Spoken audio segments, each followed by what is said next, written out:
একটা নবী উযাইর আলাইহিস সালাম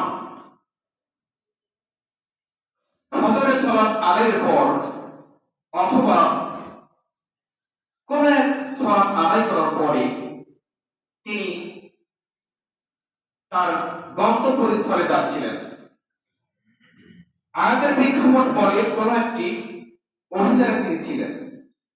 অভিযানটি সম্পন্ন করার পর তিনি তার গন্তব্যে ফিরছিলেন।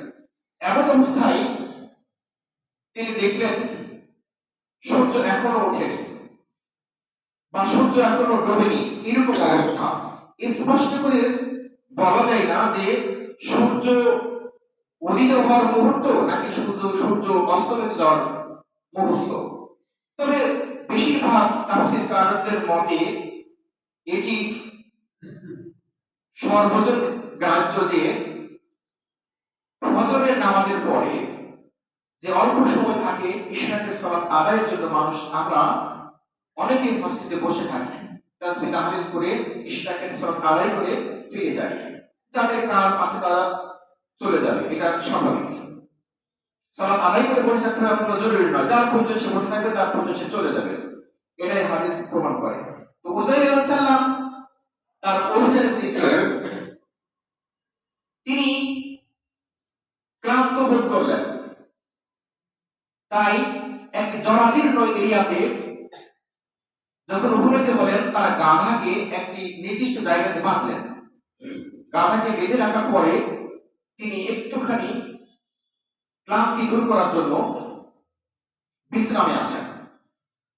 হঠাৎ একটা ভাঙাচোরা ধ্বংসাবশেষ বাড়ি বা দালানের অংশ যেখানে তিনি এরকম বিশ্রামের জায়গা বেছে নিলেন, তিনি হঠাৎ লক্ষ্য করলেন যে অসংখ্য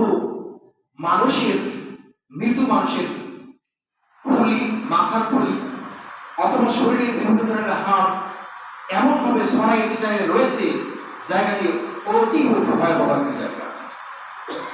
এত ভয়াবহ জায়গা পৃথিবীর জমিনের উপরে সাধারণ মানুষের জন্য এরা সহ্যের বাইরে, এবং একজন নবীর জন্য খুব সহজ। যেহেতু তিনি একজন আল্লাহর নবী, তার মধ্যে নিজেকে কোনো ভয় নেই যে আমার কি হবে। তার পরিপূর্ণ বিশ্বাস আল্লাহ রাব্বুল আলামিনের উপরে রয়েছে, কারণ নবীরা কাউকে ভয় করে না। পৃথিবীর জমিনের উপরে নবীরা কেবলমাত্র আল্লাহ ছাড়া দ্বিতীয় কোনো শক্তিকে ভয় পান না। তিনি বিশ্রাম নিচ্ছেন আর ভাবছেন যে আল্লাহ, ইয়া রাব্বুল আলামিন, হে রব, তোমার এমন কোনো ক্ষমতা নেই যে ক্ষমতাকে আমি অবিশ্বাস করি। প্রচন্ড বিশ্বাস আমার অন্তরে রয়েছে, তবে তোমার ক্ষমতা যে এত বিস্ময়কর আমি এখন এখানে অনুমান করতে পারছি। এখানে নিশ্চয়ই হয়তো কোনো গজব তোমার পক্ষ থেকে নিপতিত হয়েছিল। এই গজবের কারণে অসংখ্য মানুষের হাড় দিয়ে এখানে পড়ে রয়েছে, মাথার খুলি এখানে পড়ে রয়েছে, কোনোটা মাটির সাথে মিশে গেছে, কোনো চূর্ণ বিচূর্ণ হয়ে গেছে, কোনোটা আটা যেমন আমরা রুটি বানাই মিক্সচার হয়ে যায় আটা, ঠিক এমন হয়ে গেছে, মাটির সাথে মিশে গেছে। আল্লাহ রাব্বুল আলামিন দেখছেন যে আমার নবী কি ভাবছে। নবী ভাবছেন যে আল্লাহ, তোমার কি ক্ষমতা, এই ক্ষমতা বলে তুমি এগুলোকে আবার যেদিন তুমি সুযোগ দেবে সেদিন আবার সবগুলো জীবিত হয়ে উঠবে। তো তোমার ক্ষমতাকে আমি এতভাবে বিশ্বাস করি, তারপরেও আমার কাছে মনে হয় যে এগুলো যদি চোখের সামনে দেখা যাইতো তাহলে কতই না ভালো হতো। আল্লাহ রাব্বুল আলামিন একজন নবীর চিন্তা ভাবনা এরকম হবে, আর তিনি তার নবীর এই কল্পনাগুলোকে বাস্তবায়ন করবেন না, এটি তো হয় না। যেহেতু নবী আলাইহিস সালাম এরকম চিন্তা করছেন, তখন আল্লাহর দরবারে সেটি গ্রহণযোগ্য হয়ে গেছে। আর আল্লাহ রাব্বুল আলামিন সূরা বাকারা 259 নম্বর আয়াত দিয়ে সারা পৃথিবীর জিন এবং ইনসানদের মধ্যে এমন একটা বিধান করে দিয়েছেন যে এই বিধানের বাইরে কোনো বিশ্বাস কারো থাকতে পারে না। তো কি করলেন আল্লাহ বলছেন যে আমি তখন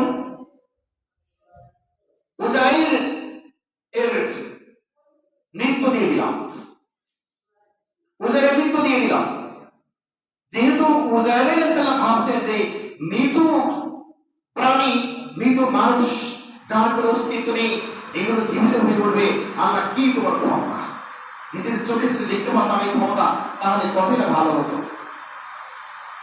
পৃথিবীর জীবনের উপরে অনেক দুর্ধর্ষ মানুষ আছে যারা বলে যে কিসের মৃত্যুর পরে জীবন, কোনো জীবন নাই। আল্লাহ এই 259 নম্বর আয়াত দিয়ে, সূরা বাকারা 259 নম্বর আয়াত দিয়ে সেগুলি সব বাতিল করে দিয়েছেন। তার প্রমাণ দুনিয়ার জীবনে দেখিয়েছেন। কি দেখালেন? আল্লাহ রাব্বুল আলামিন উযাইর আলাইহিস সালামের যে কল্পনাকে বাস্তব করলেন। কিভাবে করে? আল্লাহ বলছেন আও কাল্লাতী মাররা আলা ক্বরিয়াতিন ওয়া হুয়া বিখাবিয়াতুন আলা উরশিহা।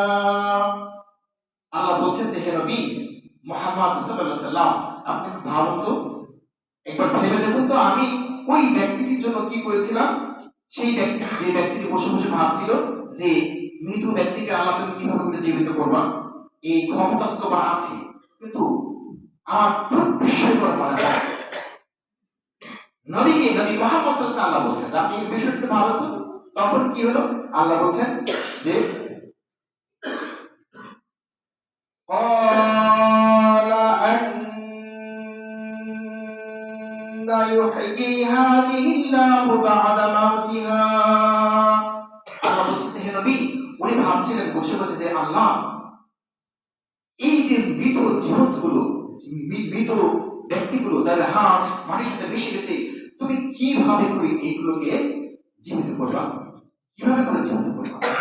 মানে ক্ষমতাটা তো আমি মানি, কিন্তু কিভাবে করে জীবিত করবা, অন্তরে এইরকম চিন্তা এসেছে, কিভাবে করে জীবিত করবা। তখন আল্লাহ বলছেন ফাআমাতাহুল্লাহু মিআতা আমিন সুম্মা বাআসা।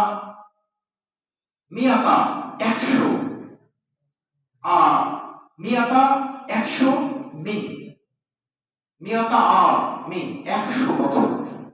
আল্লাহ বলছে যে আমি তৎক্ষণাৎই উযাইরের 100 বছরের জন্য মৃত্যু নিয়ে দিলাম। 100 বছরের জন্য মৃত্যু নিয়ে দিলাম। মৃত্যু হয়ে গেল। 100 বছর ধরে উযাইর আলাইহিস সালাম মৃত্যুর জগতে অবস্থান করছেন, তিনি মারা গেছেন। এরপরে আল্লাহ রাব্বুল আলামিন দুজন ফেরেশতা পাঠিয়েছেন।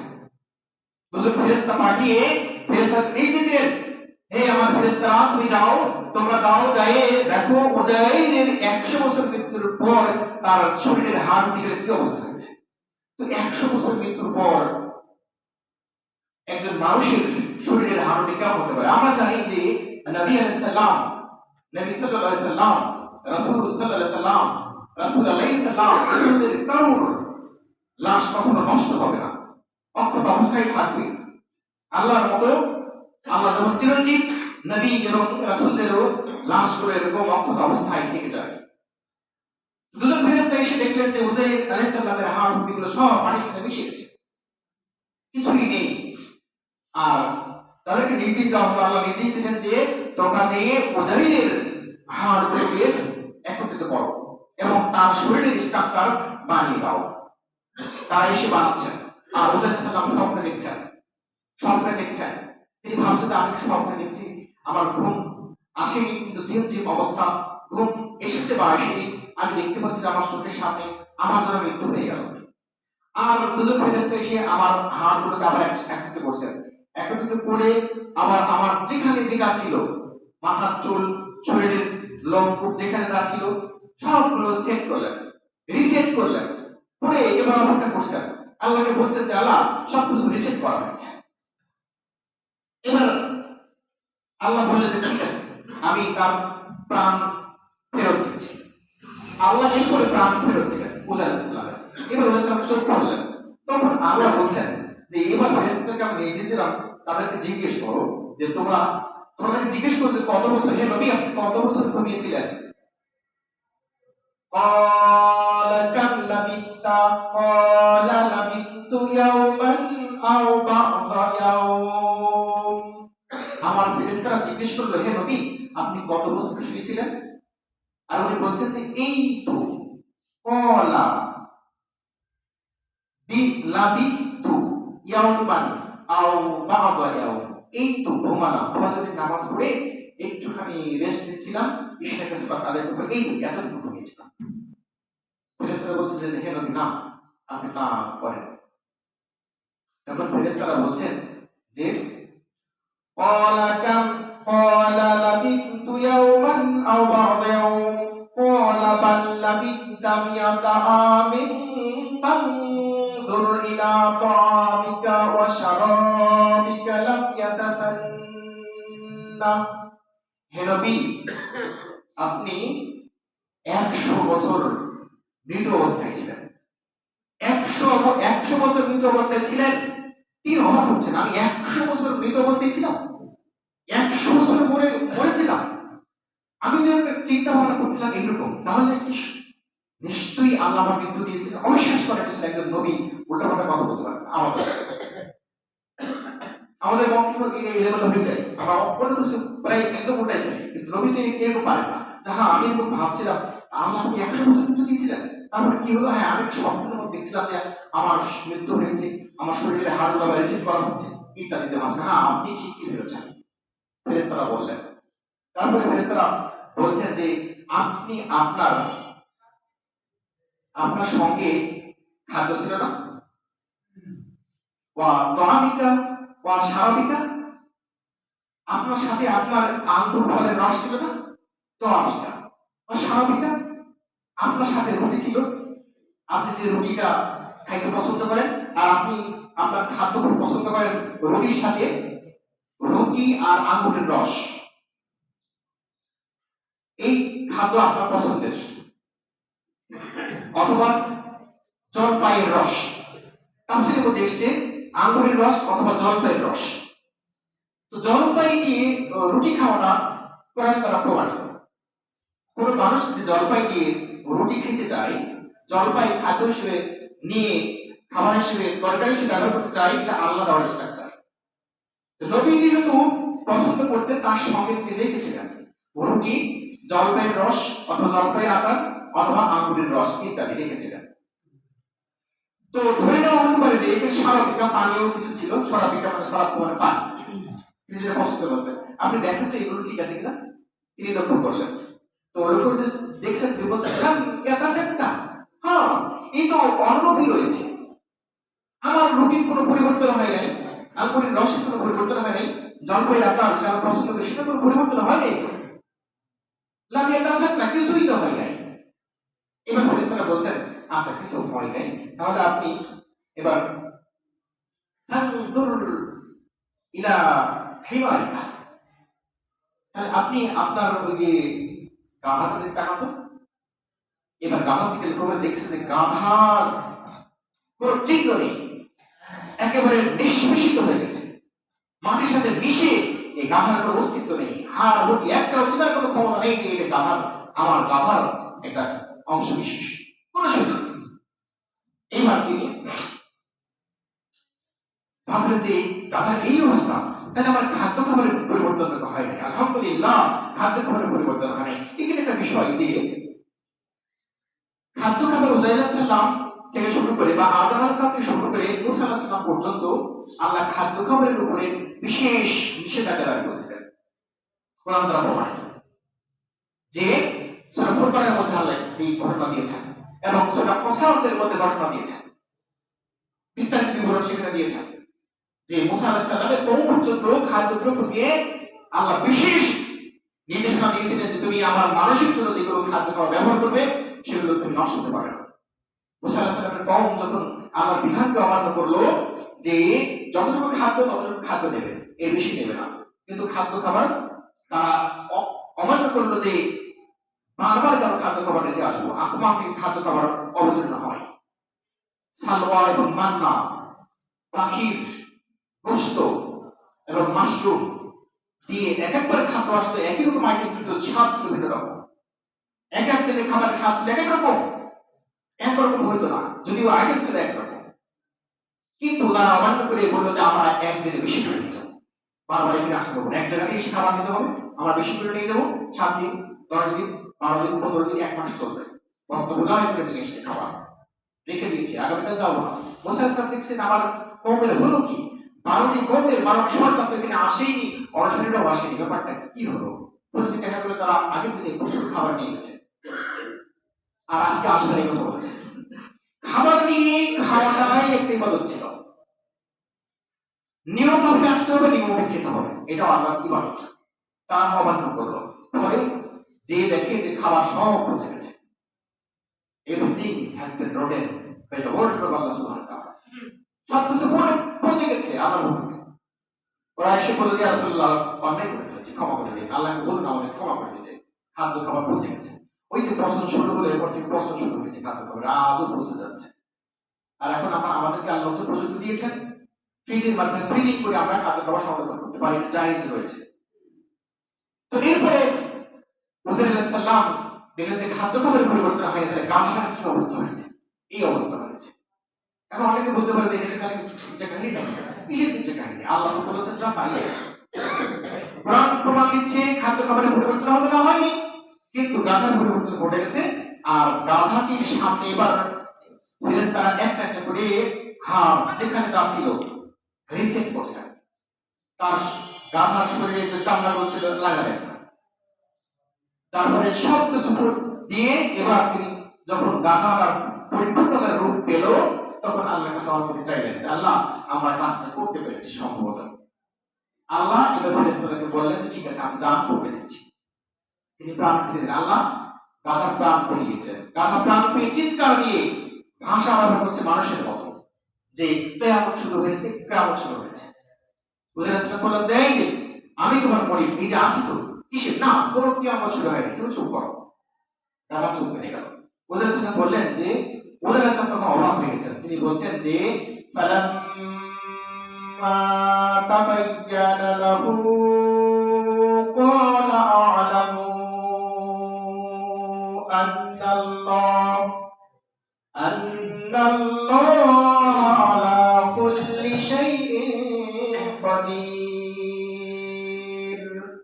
হুসাইন বলছেন যে আল্লাহ তোমার যে এত ক্ষমতা, এই ক্ষমতাকে নিজ চোখে দেখলাম, দেখে বিশ্বাস তো আগেই করতাম, তারপরে এখন আরো বিশ্বাস করলাম যে তুমি কত ক্ষমতাবান, আমি আগের থেকে এটা জানতাম। হে আল্লাহ আপনি আমাদের চোখে এখন দেখালেন, আমি আগের থেকেই জানতাম। আল্লাহ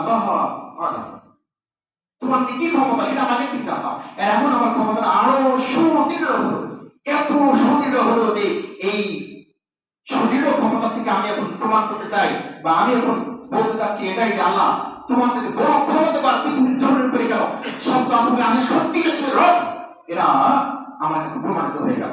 অর্থাৎ আল্লাহ হুসাইনের মাধ্যমে দেখালেন যে পৃথিবীর জমির উপরে সপ্ত আসমান থেকে শুরু করে সৃষ্টির সমস্ত জায়গাতে ক্ষমতা কেবল আল্লাহ, এই ক্ষমতার বাইরে কোনো ক্ষমতা নেই।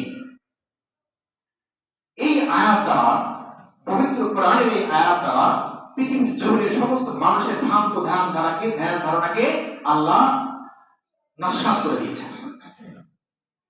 পৃথিবীর জমিনে অসংখ্য মানুষ এসছে, এখনো বর্তমান বিশ্বের অনেক মানুষ আছে যারা বিশ্বাস করে যে মৃত্যুর পর মানুষের যে হাড় হড্ডিগুলো মাটির সাথে মিশে যাবে, এরপরে আবার পুনরায় পুনরুত্থিত হবে, এরপরে মিশে এরপরে সত্যতা নেই। এই কোরআন এর এই আয়াতটা প্রমাণ করে সত্যতা আছে কিনা। আল্লাহ নবীদের মাধ্যমে সাধারণ মানুষকে বুঝিয়ে দিয়েছেন। ইচ্ছিক আমরা যদি পরের আয়াত যদি যাই, 260 নম্বর আয়াত যদি যাই, আল্লাহ রাব্বুল আলামিন ইব্রাহিম আলাইহিস সালামের ঘটনা দিয়েছেন। এই ঘটনা আপনারা সবাই জানেন যে ইব্রাহিম আলাইহিস সালাম একবার বলেছিলেন যে আল্লাহ তোমার ক্ষমতাকে তো আমি মানে বিশ্বাস করি, তাহলে এই যে একটি হাড় কার সাথে কোনটা যাবে, এই ক্ষমতা তুমি রাখো, কি বিস্ময়কর ক্ষমতা তুমি রাখো, যদি চোখে একবার দেখতে পারতো ক্ষমতা কতটা ভালো হতো। হুসাইন আলাইহিস সালামকে দেখেছেন, এবার নবীদের কল্পনা তো আল্লাহ বাস্তবায়ন করবে। ইব্রাহিম আলাইহিস সালামকে বলেন যে ইব্রাহিম তুমি 4টি পাখি নাও, 4টা পাখি পশু পোষাই, তুমি পাখিগুলোকে দেখে ডাকবা, ডাকতে চলে যাবে, এরকম করে পশু নাও। 260 নম্বর এর ঠিক এর পরের নম্বর আয়াতের ঘটনা আমরা জানি যে সেখানে ইব্রাহিম আলাইহিস সালাম 4টি পাখি এনে পুষলেন, নাম দিলেন, ডাকলেই চলে আসতো, জবাই করলেন, মিক্সচার করলেন, মিশাইয়ে তিনি একটা পাত্রের উপর রেখে নাম ধরে ডাক দিলেন, আল্লাহর নাম নিয়ে ডাক দিলেন, পাখিগুলো চলে আসলো। এই যে ক্ষমতা, এই ক্ষমতা কেবলমাত্র আল্লাহই রাখেন।